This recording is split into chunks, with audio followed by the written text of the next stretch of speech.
the top stars from Hollywood and from all over the world to entertain you on a giant screen with a few colorful motion pictures you've been hearing about and reading It's about. showtime, folks. Enjoy the show. We're delighted to have you with us. They're driving theater. You'll find something to please you to add to your evening's enjoyment. Is pleased to bring you our feature presentation.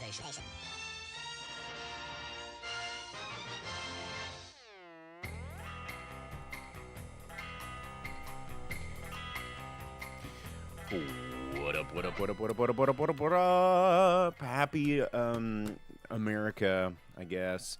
You're tuned in to the Drive-In Speaker Box. We are back. It is July 6th, 2026. And we're here in the studio. I'm Bo, the boom operator. I'm Slick Doggy the Grip. And we're going to be talking to you about movies for the next hour, so buckle up. Yeah, we just got done with the 4th of July weekend. We were in the pre-show over on Twitch. So for those of you that are listening to the podcast, just listening to the audio version or viewing us over like on, say, YouTube or some other streaming media, we were talking about this fireworks guy that came in, and he was a mess. But, you know, and just like 4th of July, was kind of a pretty flaccid weekend for movies because everybody, I mean, the movies, they know you're going to go, like, eat barbecue outside. Yeah, we actually, at our local theaters, the only new thing we got was the Minions movie. Yeah. There was one theater with one showing of the Scott Eastwood Battle of the Bulge movie. Yep. And I was not able to make that. It was at a very inconvenient time. We did get Young Washington as well. It was also very few showings. Yeah, because that movie looked freaking terrible. So, okay. I was like, man, I really don't feel like I want to watch that. But I've watched, gonna go? I've watched people talk about it since, and they're like, hey, this movie's actually surprisingly not terrible. They're like undead raptors that George Washington fights. Because they're like, it's low budget, sure, but they make it work, and they save the budget for the end battle, and they don't make Washington like this. You should see him chop down that old cherry tree, man. No, that's the whole thing. It's young Washington, so it's actually a planned trilogy. He's still got his teeth. Yeah, and so this is when he's a soldier in the British Army and he's fighting the French and all this. And they're like, he's not an over-the-top hero.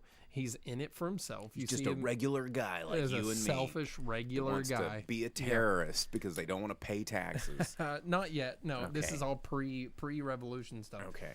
Young Washington. So anyhow, because you know what America needs on the 4th of July is a movie about some scrappy do-gooders that want to rise up against a tyrannical government for overarching power, and then start a rebellion. Seems like a pretty fitting movie. They didn't do that part of his life, so well, they should have. But yeah, a lot of people have said that it is a surprise how good it is. But I mean, you got Andy Serkis and Ben Kingsley. And, there was a cast involved. A couple other big names in there, but Kelsey Grammer.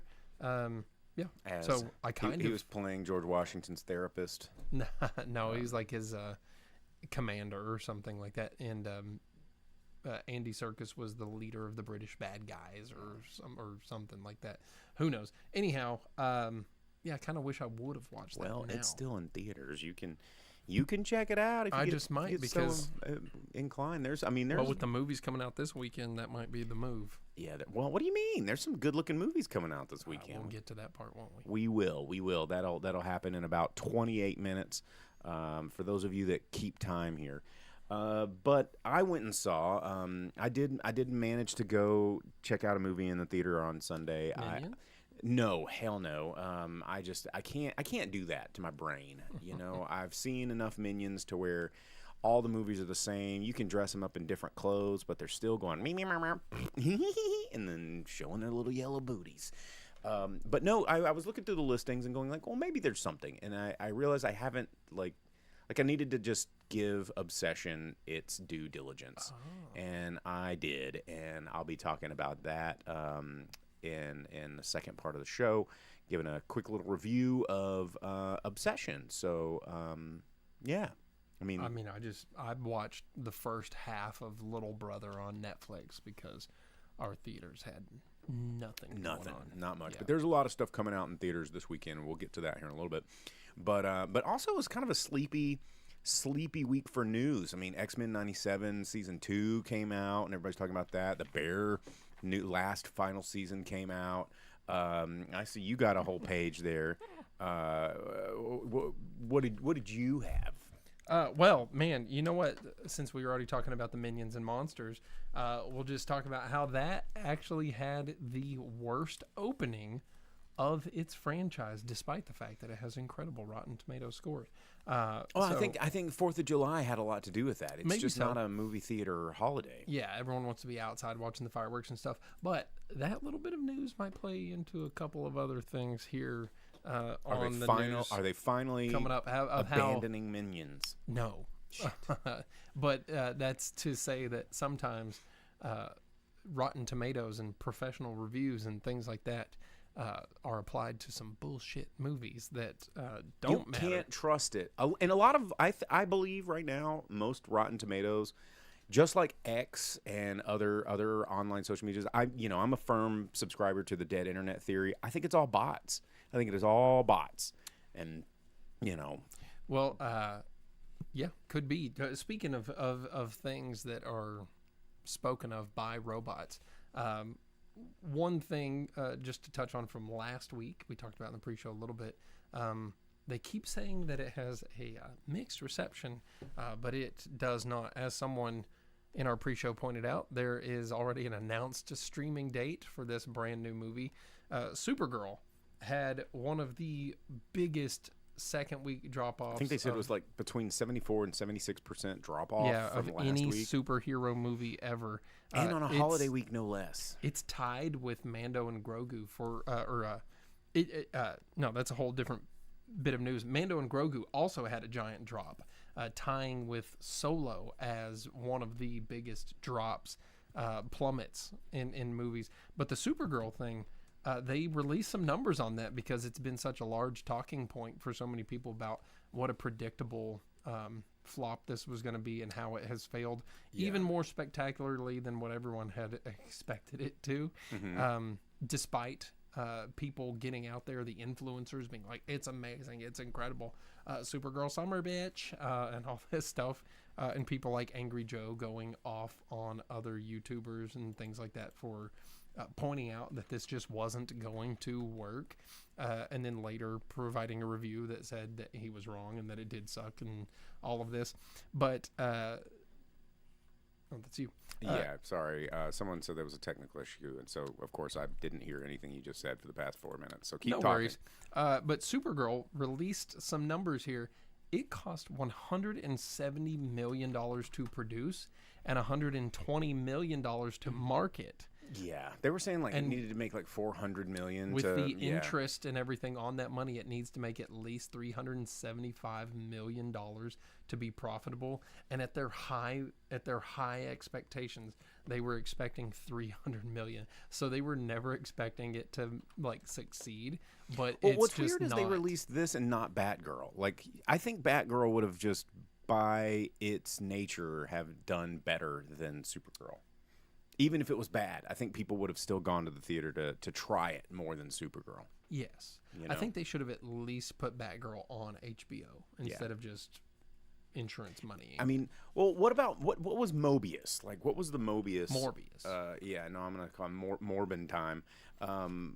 What was their box office? It's actually better than Supergirl. Well, because it had the memeness behind it. So it worldwide grossed 167 million, and it's total. That's crazy. Yeah, so I'm gonna go back and see if I can find the opening. So it opened at 17 million, and then it had that little resurgence in the middle of it. It's like another couple of weeks of popping back up with 3 or 4 million. But yeah, it's crazy. And with Supergirl's drop, Young Washington beat its ass at the box office, which is insane. Yeah, a movie that had like not really a lot of advertising at all.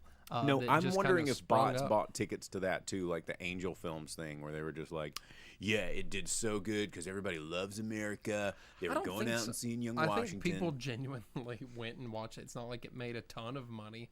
I think people were just like, "Dude, a patriotic movie, George Washington." I want to meet those people. I want to meet those people that are like, hey man, as soon as I get out of work from Piggly Wiggly, I'm gonna go. Baby, I done got us some tickets. We're gonna go down to Colton's, have ourselves a little dinner, and then we're gonna go see Young Washington. Well, yeah, man. Celebrate the 4th the right way. But that's where I'm like, who are these people? Because I know those people are going to go get a pack of Whistling Mimis, and then they're going to go pick up some Johnsonville and some burger patties, and they're going to be grilling out. You're talking about people who like to have a good time. I'm talking about those people. And it's like, those people can't be doing both. So I'm like, who are the people? Like, did enough people You can go put their watch- screaming Mimis down to go see Young Washington? Hey, it might be hot as hell somewhere, and they're like, hey, man, the movie theater is always cold. But those people are go. Ford tough, and a little hot weather don't bother them none. Yeah, but it's nice to go. Their kids and their wife and stuff, they want to go to the movie theater where it's cold. Hey, All right. but while we're on this whole movies just spiraling out of control because they're just big sacks of poo-poo, but fake bots and fake people tell you that you need to watch them, we have to talk about Odyssey stuff right now. Because everybody's saying it's good. All the early reviews. Yeah, like, that's what I'm it's talking good. about. Horseshit influencers, right? Horseshit influencers. Fake news, right? Yeah.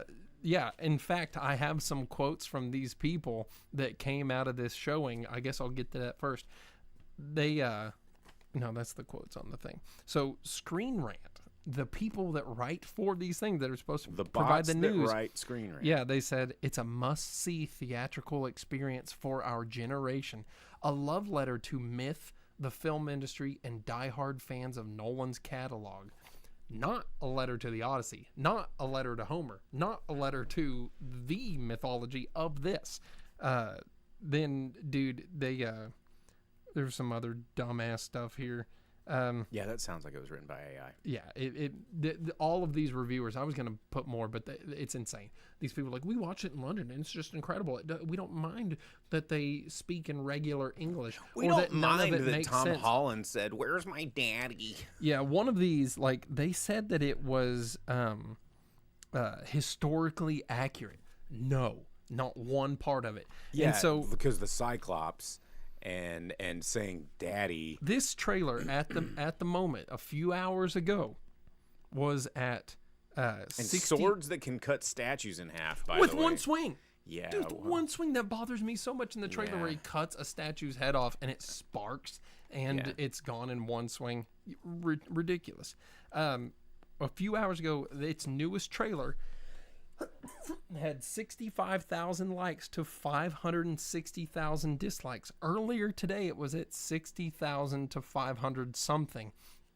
90% dislike rate on this last trailer. Now, its previous trailer in May was marketed by the news people as the most disliked trailer of Christopher Nolan's career. It had 315,000 likes to 83,000 dislikes, 21% of its dislikes. But this new one has 90% dislikes. but it's unbelievable. That's not just a corner of the internet. That's not just a few people. That was on May 19th, right? Okay. That's, dude, people are seeing how poor the casting is. People are seeing that there's no Greeks being used, hearing about this. They're seeing more of the modern language being put in use. Yeah, daddy. Your daddy's going to come get you, or speaking in modern American English. Dude, it just takes away from the grandioseness. My dad's coming home. My dad's coming. Oh, you're a daddy boy. Yeah, stupid. Just say father. The costume inaccuracy, just the complete disrespect for the source material. The quotes on this trailer are hilarious. They're like, I wish Ben Affleck was somewhere in this movie. Oh yeah, that would make it better. But they're like, But instead, there's John Leguizamo. dude. Okay, so I have a bit of that. He's probably the best part of the movie. No, fuck him. So people have said there's more Greek in their yogurt than the trailer, right? And they said, I love having Brits put on an American accent for a Greek story. Like, things like this. Like, people are seeing just how utterly ridiculous it is. And one thing that is completely ridiculous is John Leguizamo, the man who, when the Mario movie came out, threw a fit in public publicly threw a fit. He's like, where's the Latino representation? Where's the Latino representation? You know, the Mario movie, I played Luigi. There should be Latinos in this movie because it's a Latino story. No, it's not. It's not at all. It's an Italian story made by a Japanese guy on accident. Has nothing to do with Latinos. Yeah. And then he's like, yeah, I think I, as a nowhere near Greek person, can 100% play a character that is myself a into Greek this. person. Fuck you, John Leguizamo. No, you can't play both sides here, butthole man. That's not how this works. You don't get to be publicly upset and scorn everyone for doing accurate to the source material and then decide that you get to be just complete sore thumb sticking out, not belonging butthole man in something and pretend like that's okay. Fuck you. So that's not how that works. Man, You really hate John Leguizamo. in this instance, 100%, because he's a hypocrite and a butthole man, and he's doing something for a paycheck and for his own Media stunt. yeah, dude, dude, you can't do that. You can't say this doesn't work because I want to be inserted into it and therefore screw it, even though it has nothing to do with me. And he's like, oh, this has nothing to do with me? Put me in it. Put me in that. I belong there. I'm a dickhole, man. Fuck him. Dude, yeah, it's just utter garbage. And I'm glad that people are seeing this. You could have made it so much better. You could have just given them British accents. You could have put Greek people in the friggin' movie. How about put Greek people on it? That would have been pretty neat. Yeah, that entire country. Go figure. Pissed, by the way. Of course, wouldn't you be? Yeah, so it's absolutely insane that it went from in May, his most disliked trailer ever, to having 21% dislike rate. Like, to can we now get a have- Bollywood version of Young Washington, please? Actually, And that would would be probably. sick. I mean, Yeah. the Forrest Gump was pretty good. Yeah. So yeah, you're right. The Forrest Gump one is really good, but it takes place in India, and it's about Indian characters with Indian peoples. Yeah. So I think it's pretty funny that nearly 600,000 people compared to the 63,000 people are like, no. Well, there's a lot of like diehard Nolan people that they're 100%. like, Nolan can't do anything wrong, and I'm like, well, what about The first week is probably going to look not bad. yeah? We'll see how Because that the movie does in Nolanites its will second come week. out and Yeah. you drink the Kool-Aid and be like, Well, and that's what- I'm a bit of a cinephile, Yeah. milady. When they left the top spinning, dude, cinema. Yeah, 100%. When he was banging on the back of the bookshelf, it really means something. Makes you think, doesn't it? Yeah. That part where McConaughey starts crying, there's never been a better scene. Right. Hey, so anyhow, what do we got here? As Art Hog said on Twitch, we will always have Ray Harryhausen. And yes, I mean, Jason and the Argonauts, anything in that. I like my Greek tragedies with claymation. So, yeah, we need some more. I want a Ray Harryhausen redo. I want Leica Studios to do something in the like a Ray Harryhausen tribute. Oh, that'd be kind of cool. I would be on board with that. Leica Studios is awesome. We enjoy them Vince on here Twitch the show. said, a comment came in and says, I read the #1 movie in people's top 4 on Letterboxd is Interstellar. It's not a bad movie. But it's not a top 4. It's not a top 4. It's definitely... It's a top 4 for people that don't watch a lot of movies. And yeah, it's one of those people that go, well, I watched this one movie that's a little bit more challenging than Minions, which I really like. But this one makes me feel like an auteur because it's different. Well, you know what? Talking about space movies that are actually pretty sick and the science is real and not made up. Project Hail Mary is out on Prime now. Oh, yeah. It came out on Friday, so if you want to watch Project Hail Mary at home, it's free on Prime because it was an Amazon movie. Hey, talking about super sick classic movies that are really good to watch, Roadhouse is getting a limited edition Just be nice. Steelbook 4K release. 4K? It comes with the Blu-ray, so you can still collect it and watch the regular I Blu-ray. don't want to watch it in 4K. You don't have to watch it in 4K. There's 2 discs. There's the 4K disc and the Blu-ray disc, but it's in a limited release It's a good Steelbook movie. edition, and it comes with a poster. It is a good movie. It's a good movie, dude. Sam Elliott's in it. It's a good movie. Be nice. Well, what if they say my mama's a whore? Well, is she? Also, something coming out in 4K. Passion of the Christ Remastered is being released in 4K. We need that in 4K. In the movie theater. What? In the movie theater? Are we? Okay. September 10th through the 17th. It's a Fathom event. And for people that go and watch Passion of the Christ, if you want to watch Jesus have the absolute hell beat out of him. It's like Terrifier, but with the Bible. Right. And you know that Jim Caviezel like got shocked by lightning and like nearly froze to death and all that stuff during the filming. That's of this why movie. he's crazy now. Yeah, it might be. Because he did that movie. Having Mel Gibson yell at him being electrocuted by lightning and nearly having hypothermia from...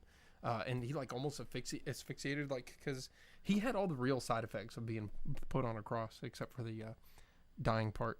But that's coming out, and so if you go and you watch it in the movie theater, you get a behind the scenes look at Passion of the Christ Part 2 that's due out May next year. The sequel?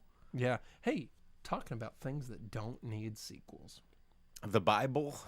Well, yeah. Well, Moana 3 was confirmed in a deleted video by The Rock now. He was in like Brazil, like Rio de Janeiro or something, promoting Moana that's coming out this weekend. And he posted a thing saying that they are in the beginning steps of Moana 3.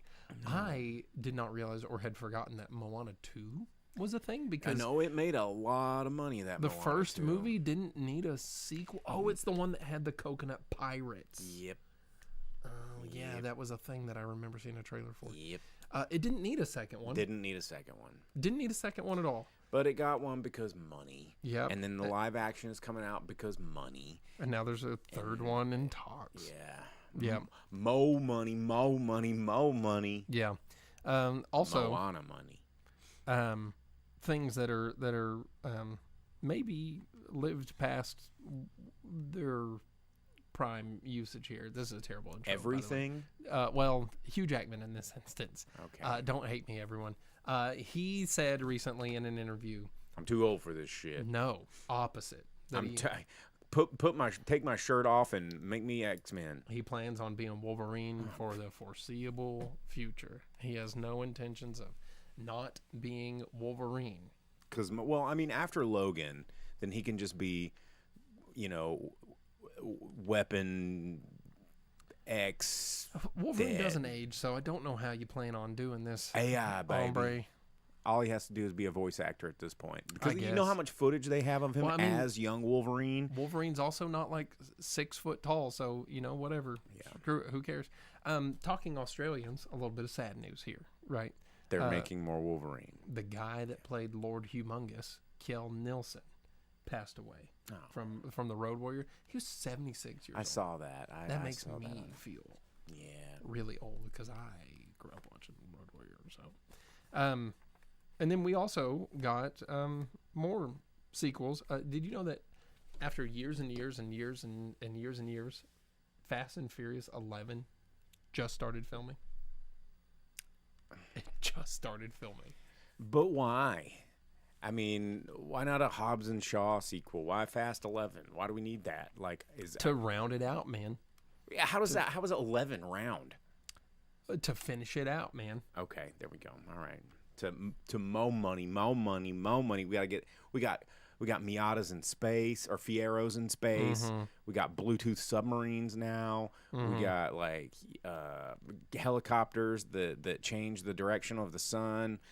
We've got Mustang or Dodge Chargers that can have air brakes and more torque, can drive through the air and pull helicopters from the air through Mopar muscle. Yeah, you got 7 mile long quarter miles airstrips and stuff, and a plane that just refuses to take off. Just like pull up on it, Terry.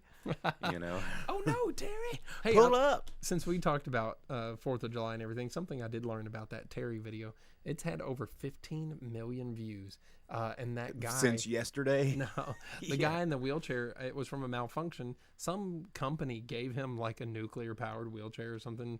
Their company is called like Nuclear Wheelchairs, but they gave him a wheelchair so it wouldn't malfunction anymore. And How about money? with all the money and stuff Okay. that he's made, he's become a like a spokesperson and advocate for fireworks safety, fireworks safety, and something about like wheelchairs and stuff like that. Art Cog on Twitch just said Terry just passed Supergirl. Dude, what's funny is that video probably made more money. That would be amazing. I hope that's true. Man, something that you didn't know that you needed, but maybe you're the kind of person that this is for. Another remastered fancy release, a director's cut edition, going to a film festival, the Locarno Film Fest here in August. Okay. Dances with Wolves. What's the Locarno Film Fest? It's in like Switzerland or something. Okay. But there's another 30 minutes added to it, so it's a near 4-hour long version, remastered, 30 more minutes Of Kevin Costner. Yeah. There is not yet any date or talk of a home release for this, but it's gonna be. But now there's I did hear there was a Gremlins rumor that there was like a release or a copy going around that had 20 more minutes of Joe Dante like edits, and I'm like, that I'd watch. But I don't, because that's Gremlins. Gremlins are cool. Well, I don't yeah. want to see Kevin Costner running around like in a field for 30 more minutes. Well, what's crazy is they'll put that out and people are like, oh, this is like Avatar, dude. Right? Oh, Yeah. God. Also, something that no one needed because it was good enough the first time around.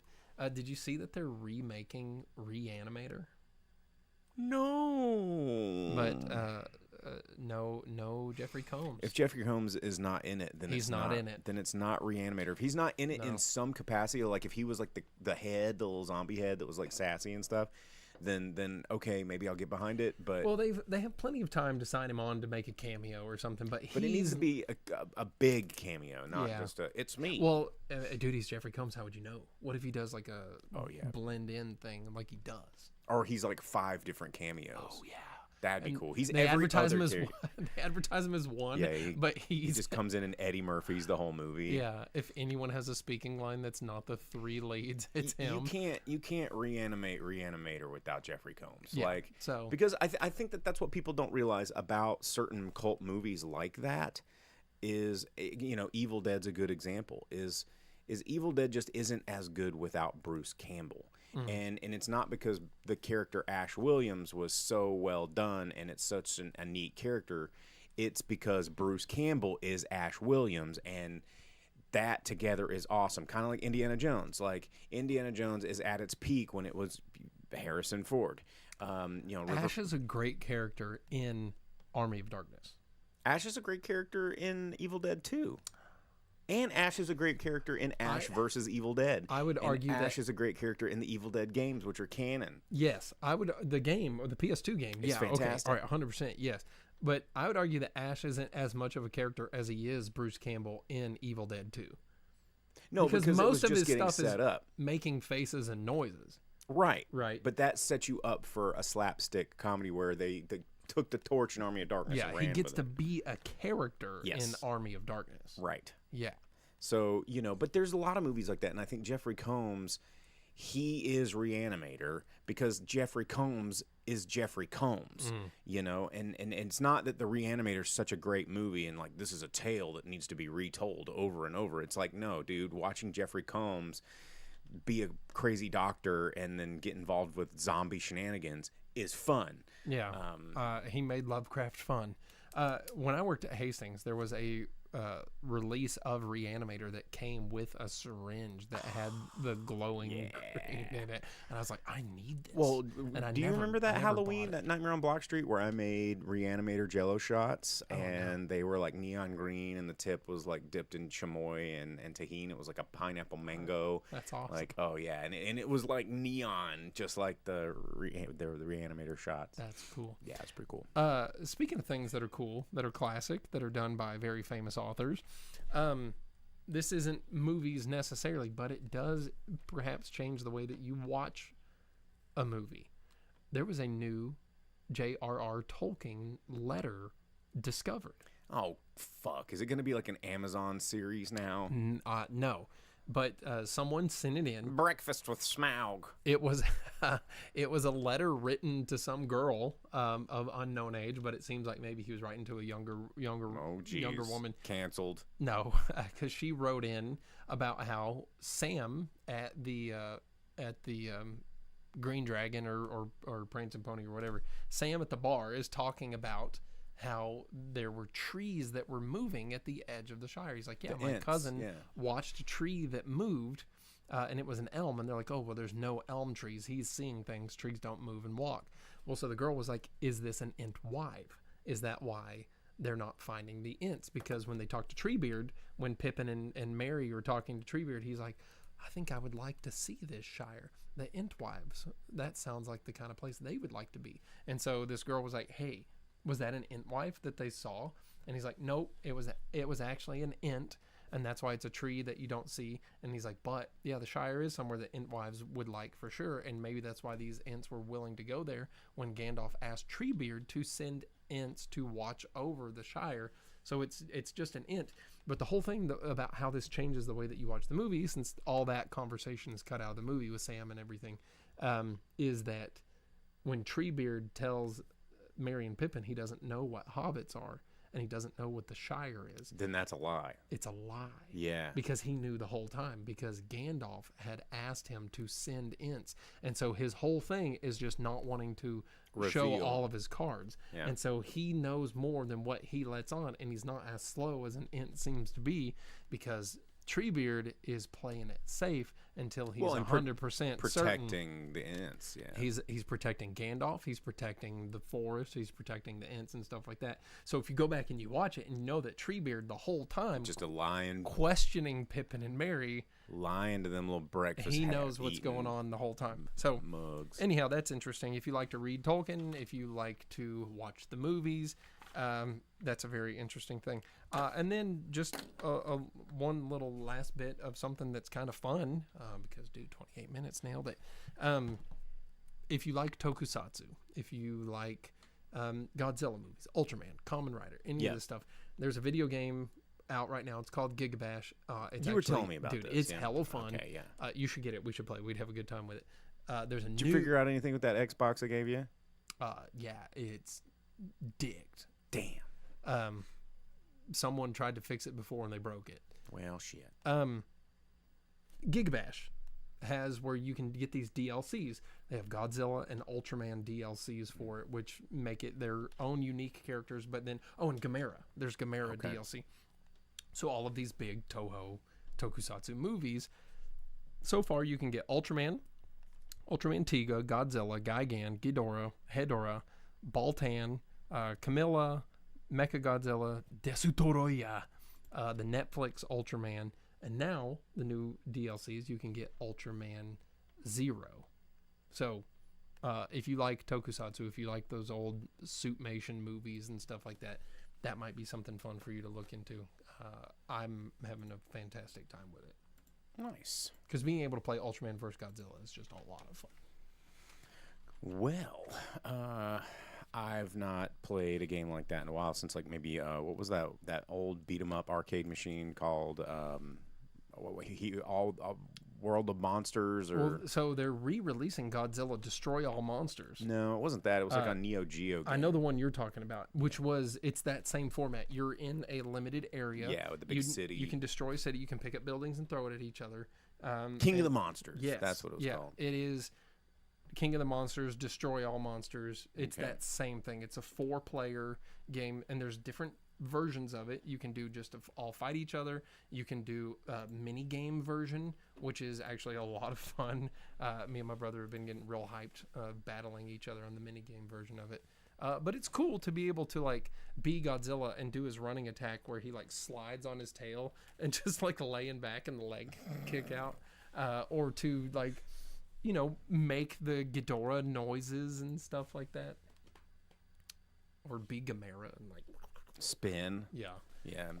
So I mean, if you're a fan of, like I said, the tokusatsu like Suitmation movies, I like watching old Godzilla movies and Gamera movies and Ultraman TV show and all that stuff. And now you get to live the action. Yeah, I'm gonna write into him about one of my favorite Kamen Rider movies, Kamen Rider J, And see if they'll put J in it, because he's the one Kamen Rider that grows like Ultraman to a huge. Yeah, so you get some custom DLC just for you. that would be cool.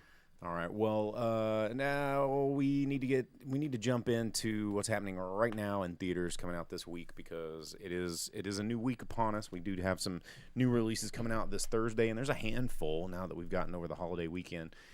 You've probably seen some trailers for a lot of these. There's 4 that are going to be hitting theaters, which means some of those other movies, which I'm guessing like, you know, Obsession's probably going to get pushed out. Backrooms is probably going to get pushed out. I would say like Scary Movie's probably going to get pushed out. You know, maybe even the Star Wars and Grogu might even get pushed out of theaters. So this might be your last chance to see some of those. But coming out in theaters this week, we've got the new movie directed by Olivia Wilde. She's in a lot of stuff coming out right now, but it's directed by Olivia Wilde. It's starring, of course, Olivia Wilde, Seth Rogen, Penelope Cruz, and Ed Norton. And it is called The Invite. It's about a marriage on thin ice. It's Olivia Wilde and Seth Rogen's marriage, and they invite their kind of enigmatic upstairs neighbors over for a dinner party, and then things get weird. So it's one of those like ensemble cast situational black comedies. So you know, it's a romance, but you know, kind of one of those edgy romance comedies. So yeah, if you like, if I don't know how I feel about this one. Seth Rogen's really hit or miss for me, and so is Olivia Wilde for that matter. But I do like Penelope Cruz and Ed Norton quite a bit, and Penelope Cruz looks pretty great in this. So Yeah, but you could not shit on Ed Norton enough for Glass Onion, dog. that's true, because he was fucking terrible in that movie. He's not always great. You know, we'll give him, you know, American History X cred will only last you so long. You know what I mean? He was a great performance in that. That's a watch one time and never watch it be again. haunted by it for the rest of your life movie. Be afraid of curb smileys for the rest of your life. Yep. So The Invite coming out in theaters this week. Also coming out, which we kind of alluded to just a little while ago, it's going to be the juggernaut in the room, Moana. So Disney getting very bold, throwing Moana out in the theaters just after, the live action Moana, just mere 2 or 3 weeks after throwing Toy Story 5 at us. So they're going to have Toy Story 5 and Moana. They're going to make sure that Supergirl doesn't make another dollar. They are just going to squeeze it and make sure that this is and maybe trying to punch Minions in the face too. I think Disney's going head to head. Yeah, probably more Minions, because Supergirl is not a family-friendly movie. No, but it is an MCU opponent, right? And I think Disney wants to put the beat down. But yeah, Moana is going to make all of the money. You know it is. It doesn't have to be good. It doesn't have to have any substance. It's just going to be. It's going to be that, and people are going to go give it all the money, just like Lion King. They're just like, well, we gotta see it in live action. We gotta know. It's like the whole reason that I watched the Avatar: The Last Airbender live action on Netflix, not because I think it's going to be any better. I just needed to watch it, and I've heard that is rough. It's so the issue is the casting was spectacular, but they're trying to fit way too much amazing shit into very short amounts of episodes, right? And they're smushing storylines in timelines that should not be. You know, you're like taking this episode that happened at this time and this episode that happened at this time and putting them in the same episode and having the same characters interact. You're like, no, that didn't happen this way. Yeah, I've seen some people say that it's like it has some offensive stuff and things like that going on too. So I don't know about that. I'd have to hear examples. So I'll find the video later. yeah, let me know when we're wrapping up, because I still think you need to watch Avatar, the original Last Airbender series. It is so good, and watching the show only reminds me of how good that was. I mean, it's one of those things that I think you would really, really, really enjoy. But yeah, you're just stuck. You just won't do it. Anyway, we'll crowdsource enough Twitch points to get Jake to watch Avatar, and we'll see how that works. But Moana's coming out in theaters. Also coming out in theaters, Evil Dead Burn. Speaking of Evil Dead, that one's coming out. It's the new installment of the Evil Dead. It's Evil Dead, but it's not Evil Dead. It picks up where kind of one of them, The gore version. Yeah, I don't know. The last one was what I told people about this movie. It's got Hunter Doohan, who's actually from Fort Smith. He was a Fort Smith boy and moved out to California to get famous. Had his breakout in Wednesday, and now is a big up and comer. If we want to smash that emote out there on the Twitch. But yeah, this movie, just like the last movie, I'm sure it's going to be a fine horror movie. It'll be gory, it'll be suspenseful, it'll hit the marks that a horror movie needs to hit. But it's not a good Evil Dead movie. I think that the last one wasn't. It was one of the worst Evil Dead movies I've ever seen. Pretty decent horror movie, terrible Evil Dead movie. I think they need to just stop calling these things Evil Dead movies. I think the only reason they're doing that is for marketing, so people will go, yeah, Evil Dead. That's a property we know. And then there you have it. Yeah, Evil Dead Burn. Also coming out in theaters, Night Nurse. Night Nurse is kind of an indie film from Georgia Bernstein, written and directed. You've probably seen the trailers for it. It's about the scam calls kind of unsettling this retirement community, and this new nurse kind of gets wrapped up in this mysterious, situation with a person that's calling on the phone. It's not going to be quite as iconic of a pervert phone caller as, say, like Black Christmas, which I think is one of the most iconic, like, perverted crank caller horror movie tropes of all time. Or, of course, Ghostface from Scream, which is another iconic, like, oh, what's your favorite baby jabby, but a telephone, Perverted crank caller. That's right. You've never Cranking seen it while he's calling. Have you ever seen Black Christmas? Where he's like, I feel like I have. and he says a lot of stuff I can't really say on the air, and it's pretty, it's pretty there. Also, the last movie I'm going to talk about that's coming out in theaters this week, which I mentioned last week that I'm very excited about, it's Gail Daughtry and the Celebrity Sex Pass. It's a mouthful. The trailer or the poster looks terrible, but the pedigree of this movie is bound to be one of those things where nobody sees it in the theater, but it hits VOD and 2 years later, everyone's probably going to be like, this is the funniest thing we've ever seen, because that seems to be the trend with anything that David Wayne, Ken Moreno, and all of those Reno 911 guys and the state guys, if they touch something, it takes about 5 years before everybody else to realize how freaking funny it was. Oh, that's true. Yeah, I used to watch Reno, and then no one else really did. And then once it went away, everyone's like, oh, dude, Reno 911. Have you ever watched this show? Yeah.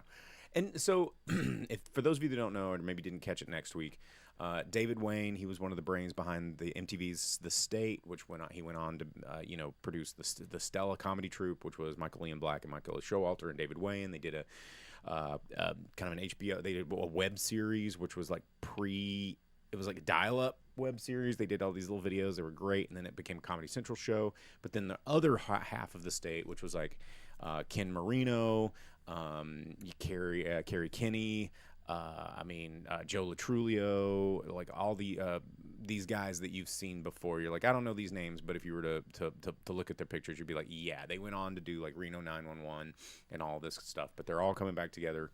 If you liked Wet Hot American Summer, if you liked Reno 911, if you liked some of that stuff, then this movie should be for you. And I'm excited about it. So I'm gonna go see Weird Al's in it.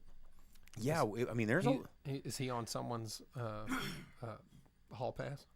Probably. The premise of this movie is this fiance uses a celebrity pass agreement And this Gail Daughtery travels to Hollywood seeking a revenge spree by pursuing her own celebrity encounter. And, John Hamm is in it playing himself. Richard Kind is in it not playing himself. John Slattery is in it playing himself.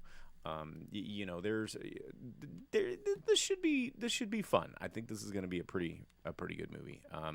Penn Jillette's in it for some reason. Also playing himself. Zach Oyama from Dropout. He's in it.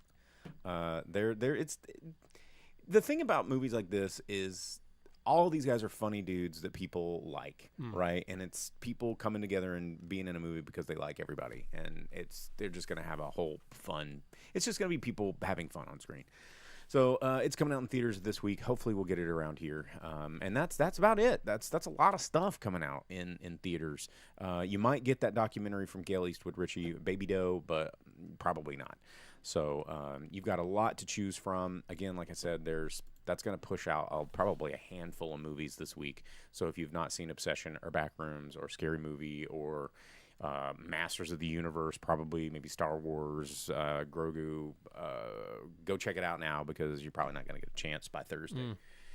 Which brings me to the movie I watched this week, which was Obsession, which has been out in theaters for 8 weeks. Sorry for me taking so long. I'm not going to spend a whole heck of a lot of time on it because we don't have a whole heck of a lot of time left.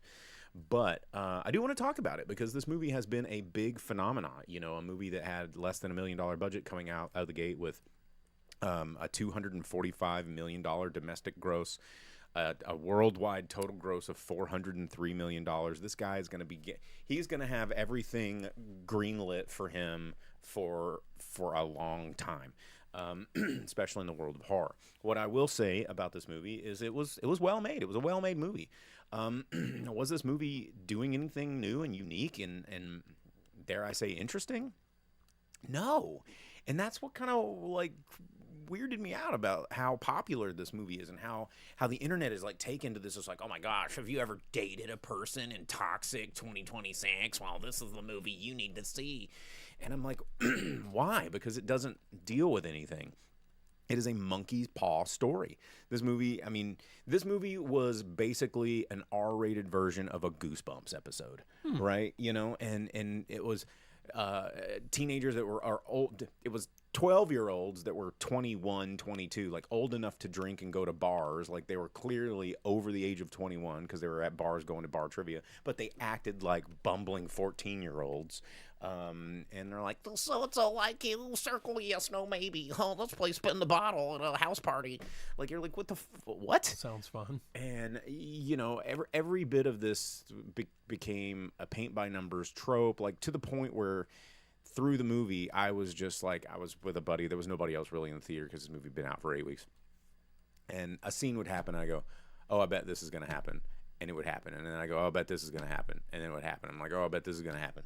And all the way to the very last scene of the movie, I was like, oh, he's probably going to run in the bathroom and try and kill himself. And then when he succeeds, she's probably going to want to kill herself too. But then she'll snap out of it at the last minute and be mortified, and then credits will roll. And then that's exactly what happened. And I'm like, this movie was just so predictable every step of the way. One thing I did do on 4th of July was I watched a bunch of old Tales from the Crypt episodes. Oh, hell yeah. And there was one of those like that. A Monkey's Paw episode. The guy from Weekend at Bernie's. He wanted this chick that lived in his apartment building to just fall madly in love with him, and he gave her this love potion. But it was intense, and he just couldn't handle it because she wanted to snoo all the time. And he just couldn't get away from her. He couldn't breathe because she was always on him. And his love muscle was worn out. That was made in the 1990s. He tries to poison her and kill her. Well, and she switches him around because, the one had more. She's like, oh, give him the more or whatever. And he drinks it and he dies. Clearly, I cannot drink the glass in front of you. So he goes to the afterlife, and then sure enough, here she comes right behind him. See, that's cooler. And she's like, hey, as soon as you died, I just couldn't live without you, so I jumped out the window. And her face is just ripped apart and now they're stuck like that for eternity. It's basically the movie that Obsession is. Yeah, and it's just nobody has seen that before. He wanted her so bad, and he got her for the rest of and I think this is a really good example of when a generation of people is not familiar with stories that have been passed on and retold. Like the monkey's paw story is ancient. It predates both of us by a long time. You know, I mean, the be careful what you wish for mythos is super old. And what bothered me about Backrooms is it was being talked about and discussed like this profound sort of social commentary on modern dating, and it's not like it had all the pieces to really deal with, you know, modern power structure in relationships, where, you know, power that people have when someone puts you in a friend zone, but, you know, you feel obligated to do X, Y, and Z even though you don't want to, and your inability to say no, or power dynamics when you're in a toxic relationship and you are in an abusive relationship and it is physically and mentally abusing, but you don't know how to get out of it and you're trapped. And like, you know, they could have done a lot of different things from both sides of the equation, and instead they just put a very generic white male and female couple that were like teenagers going, I wish so-and-so loved me, and someone's like, I love you so much, oh, now I'm gonna kill stuff. And it's like, okay, well, yeah, I meant to say Obsession. I said Backrooms, my bad. But yeah, it just didn't take the high road. Like anytime it had a moment to be challenging, the main girl just came on screen and goes, I'm gonna bang myself in the face, and like that's what she did, and you're like, oh my gosh, she has glass in her eyeball, what the heck, and she's still alive, and she's still wanting to snoo, and you know, I get it. There was one scene that I did gut laugh in, because it was just one of those horror things that is just funny to me. And there's a car scene with the guy, and he's with this other girl that's not the crazy obsessed girl, and I was like, yeah, she's gonna break through this window any minute, because you could just tell how it was framed, and she did. And she grabs the girl's head and pounds it against the she has a brick in one hand and puts it on the steering wheel and gets the girl's head and just bangs it for like 78 solid seconds, which that's a lot of screen time, and it just goes bang bang bang bang bang bang bang bang bang, and it was like a practical effects head, and it just kept getting mushier and mushier to where it looked fake as hell, but she's still going bang bang bang bang bang bang past the point of believability, and it became absurd and hilarious, and that part was great. I'll 100% take fake looking practical effects, yeah, over just unreal looking CGI. And Andy Richter was the dad, which was kind of funny, and he was only in it for a little bit. But there was another thing, going back to our conversations we have a lot on the show, where we say one thing that pulls me out of a movie fast is when they break their own rules. And so this is clearly a monkey's paw story, and it's like this wishing willow stick. You know, he makes the wish, and, you know, be careful what you wish for, and you know, he tries to get his friend to make a wish to unwish the wish, which is what happens in every monkey's paw story. And of course, it only doubles down and makes the problem worse. And his buddy, of course, squanders the wish, right? Squanders it immediately. And he goes, whoa, it's not real. See, I wish for $1 billion. And then they're sitting in a living room, and then $1 billion, like money starts, like wads of money start falling perfectly in between them. And they're just like looking at each other. And I go, I don't know if you know the physical math of 10 million $100 bills that were rolled up. That would crush you and your home. And so it would be a perfect monkey's paw scenario, because this rain of money would have squashed them Scrooge McDuck style in this house. But instead he's like, oh, I'm rich, hell yeah. And he shows up later and he's like, oh my God, dude, $1 billion, I'm a billionaire. And you're like, no, you should be dead. Like, that should have killed you. And so Al Topic said on Twitch, I enjoyed the simplicity of it and the fact that they made the main character unlikable from the get-go. They made everybody unlikable from the get-go. And I think that that's one of the reasons that I didn't like it, not because I don't like a horror movie that has unlikable characters or everybody should die in the end.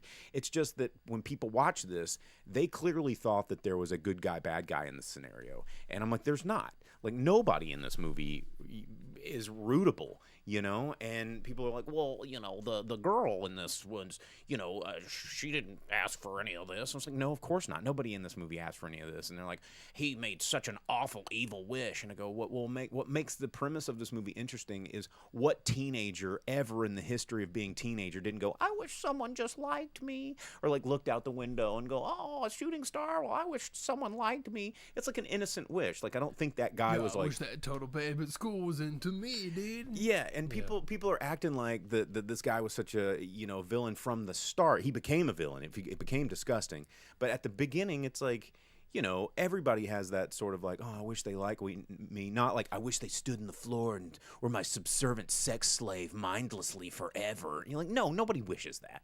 And that's what the movie's supposed to be about. A lot of people that do wish they And need to be in prison. so Al said he killed his cat in the first scene. I didn't catch that. I just saw a dead cat on the floor when he came home, and he was upset about the cat. I don't remember seeing that he was the one killed the cat. I did cover my eyes when I saw a dead cat because that's me. Because I was a guy who came home and found my cat dead and had an absolute mental breakdown from it. So yeah, that was a little touchy for me. So he left his meds out. I don't know if that was an intentional, like, cats don't usually go around eating pills like dogs do. So I don't know if that was necessarily intentional or not. But I'm gonna have to go back and rewatch that. But yeah, I didn't find the whole movie as profound. I mean, it was fun. It was a horror movie. It was a monkey's paw tale.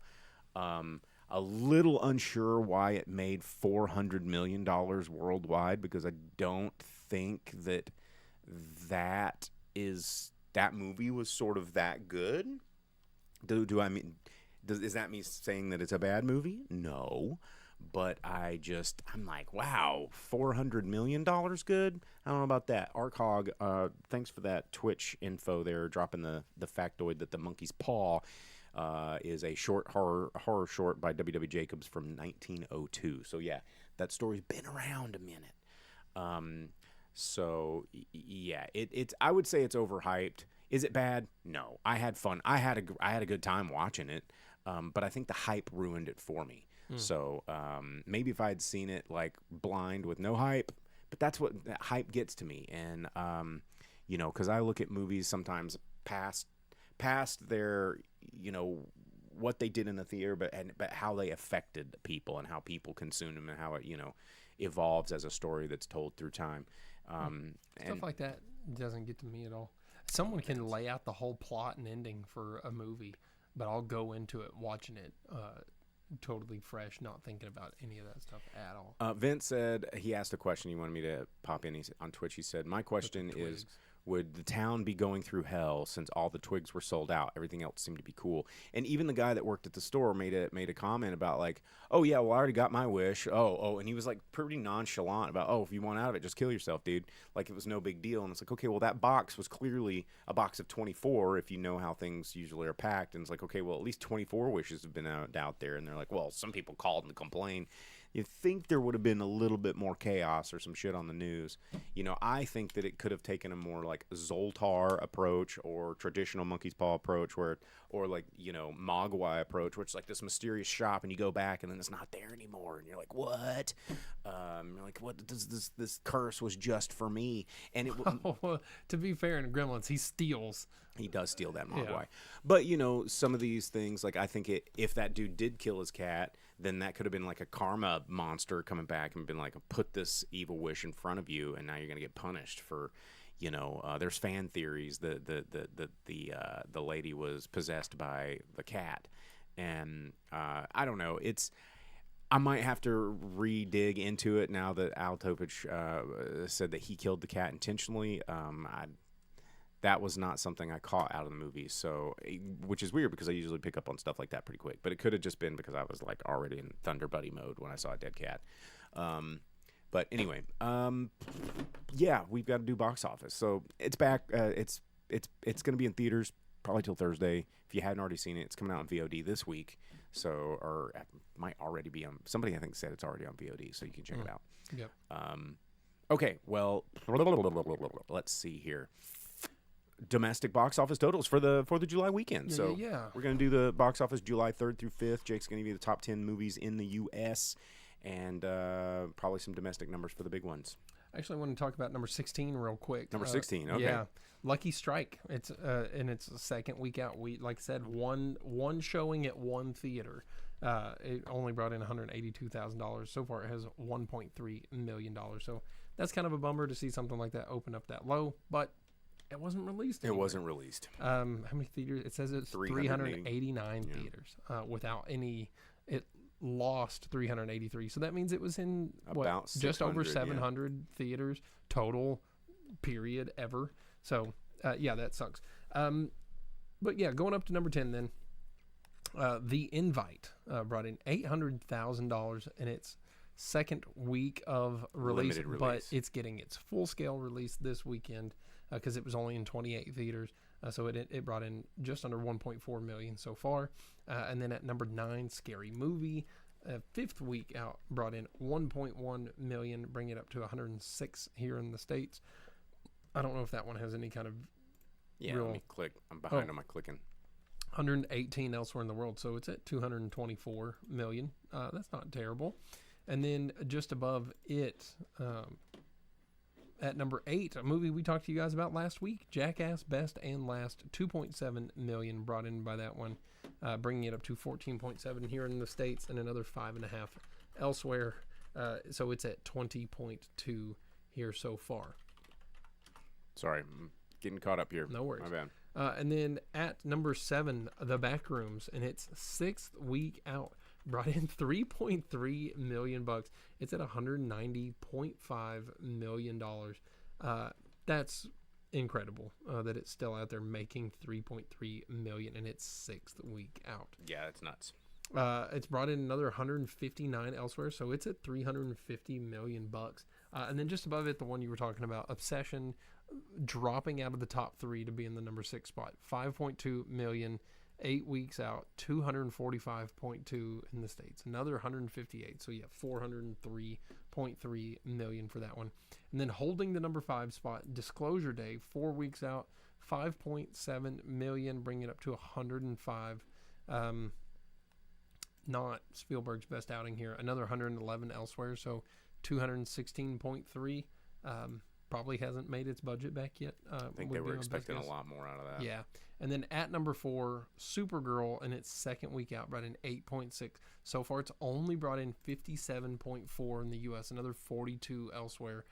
It's under $100 million right now. Just barely, but yeah. Yeah. So it still has only 300 million more to go before it can start thinking about a profit. And then kicking its dumb ass, Young Washington opened at number 3 with 19.3 million. That one's from Angel Studios. It's probably going to be It's probably showing at the only White weekend. House lawn next week. Yeah, I doubt we're going to see that one continue to make. It's going to be down low on the scale next week for sure because 4th of July is over. But you know what? Good for it. Like I said, word of mouth is saying it's good. Maybe it'll have some views. And then at number 2, Toy Story 5, losing the top spot. 30.3 million for that one, bringing in 365.6. Another 398 elsewhere across the globe. So Racking it in. It's sitting at 764 million bucks. And then opening at number 1 with $37 million.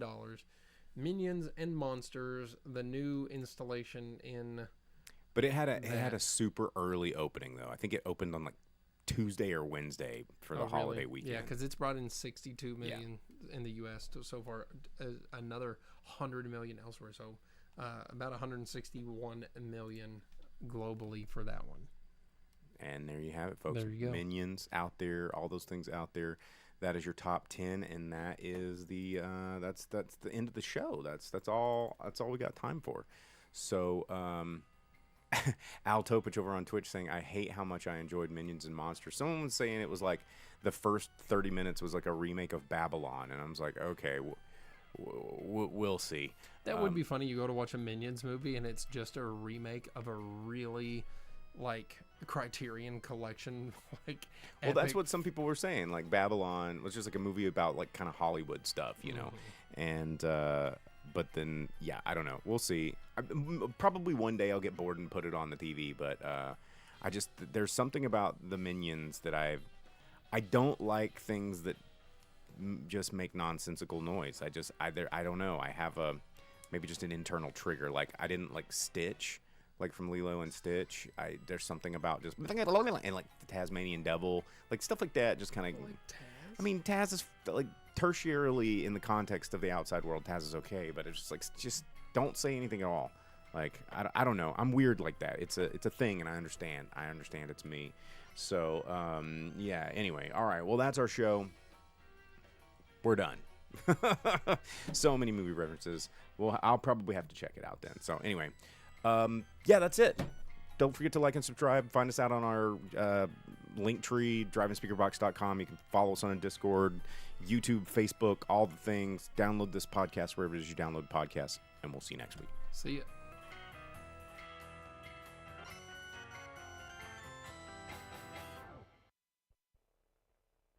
As you leave the theater, folks, please be careful.